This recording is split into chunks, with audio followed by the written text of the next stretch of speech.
Well, hello everyone. Today I've taken my Bronco off-road for the very first time, and every time I look at one of these obstacles, deep mud pits or something else, it always has the same response. Bro.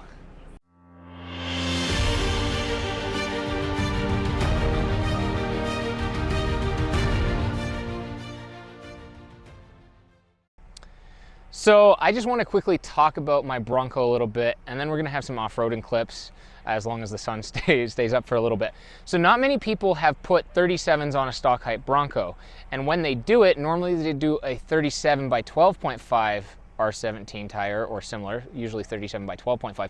I've done 37 by 13.5 and put them on 9-inch wide beadlocks with negative offset, minus 18 to be specific. So that's why I have quite a bit of stance. That's why my tires poke out. That causes a few issues for fitment, but I've been working on that and they're pretty close. That's why you see it off-road. I can actually take it off-road right now. I just can't turn fully. So yeah, these tires are the Cooper STT Pros, and I have these exact same tires on my FJ, and they're just eating everything up. I really, really like these tires.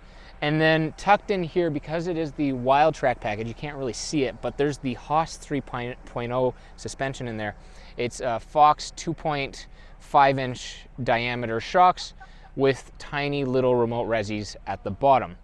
So far, they've been doing great because I have to head out early in the morning and I didn't want to air down and air up. So I just left my tires right now at 36 PSI. It's a little higher than I would like to run with my tires. If I can find somebody to lower the TPMS threshold so that tire pressure sensor light does not turn on, I'm gonna do that so even on road I can run it a little bit softer. So right now these are quite hard, so the suspension has its work cut out for it, and so far it's honestly doing really well. We've done washboard gravel, we've done some actual proper like trails, and with some big drops, I flexed it out. Now the thing that really has surprised me so far is I think I've mostly flexed out the rear. It's not been quite a cross axle situation where two of the tires are in the air. So maybe I will have to amend this statement, but currently my tire just barely tucks into the flare area and it doesn't rub at all, which is phenomenal. Hopefully it doesn't rub ever, because that makes it really easy if I don't have to do anything with the rear fitment. I do plan to lift my Bronco, but only a very little bit. For sure 1.5 inches in the back, and right now I'm deciding between 1.5 or 2.2 inches in the front. Those are just preload colors that I would put on the factory Fox suspension. I know I showed in the last video, I also did a relocation bracket on the rear, or not relocation bracket, a reinforcement bracket on the rear door, because I was planning to do a 37 with a heavy wheel, and I just wanted to make sure that this door was going to hold up for a good long time. So that's the hammer built bracket, and I have a rough install video of that. The nice thing was when I was bombing over this stuff, I'm sure it's putting a lot of strain on that door, but because of that reinforcement plate, I don't actually have to worry about it. So anyways, we're gonna show you a few clips of this actually going through some fairly gnarly stuff. Now I will say the 37s kind of make all the obstacles look small, and on camera everything tends to look fairly flat. So you might be watching this going, nah, my Yaris could make it through that. And you'd almost be right, because we saw some Honda or Mazda 3 and like something like a Camry, an Accord. One had a torn off bumper, but they actually made it out on some of these trails. I have no idea how. I would personally not sacrifice my car in that way. So maybe your Yaris could actually make it, but yeah, if you're looking at the obstacles, these tires just tend to make them look quite tiny. Yeah, he's coming. Coming at you.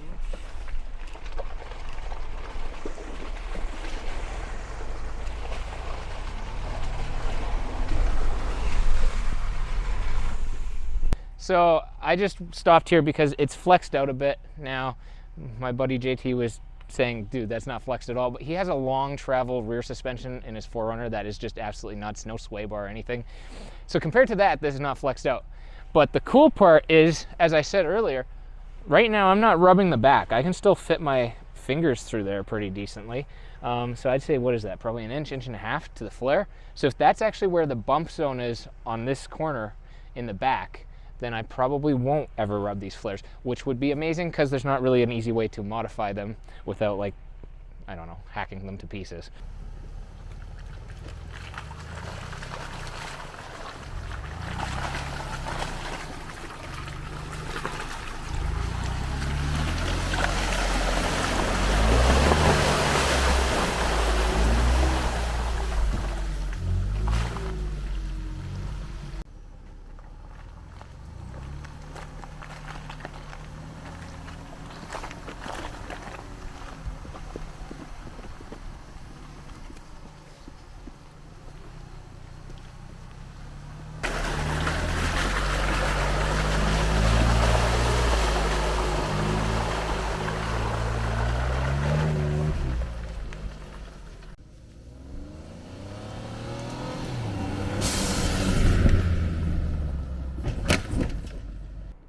So I know that was a limited amount of clips, but that was fun. Near the end, I did hit something that I wasn't planning to. It proves that my up travel is a little bit more than my fender flare clearance in the front, because I popped off the passenger side flare slightly.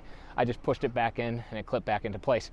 So that's actually a really nice design from Ford, that they just pop out that easily, because I know with my FJ, when I've hit them, they are very well attached, and so you actually just crush the flare, whereas I guess these ones just pop off. So in a way, that's actually good. So I didn't plan to go over that bit, but you probably saw the other part where I was ripping. The suspension, for being at street pressure, was doing really well, and I locked the front and rear diffs at one point just to try it out, and I mean, this thing feels like it could crawl up a mountain. So far, very impressed. I know this wasn't like the hardest wheeling, it was just kind of a trail out to a camping area, but hopefully it gave you just a little introduction to what's to come with taking the Bronco off-road. I was driving around with my windows open, and I have mud now all in the passenger seat. I cleaned out most of it, but I think you can probably still see there's some sprinkled around here. This is still dirty. All along here, there's mud just sitting there.